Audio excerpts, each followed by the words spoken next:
Moro. Black beans and rice. A side dish from Cuba. Serves 2. You will need 9 ingredients.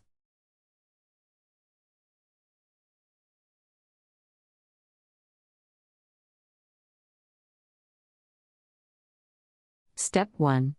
Prepare the beans the night before according to the package directions. Cook the onion, garlic, and green pepper in the oil until wilted. Add tomatoes, beans, and chicken stock. Step 2. Simmer, stirring frequently, until heated through.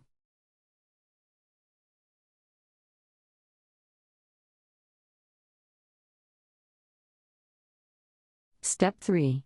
Add raw rice and water. Cover. Cook on low about 20 minutes until rice is tender.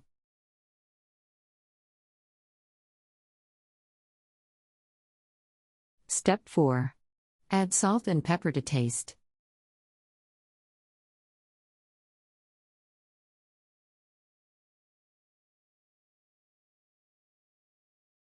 Country Reports, Culture, Countries, Travel.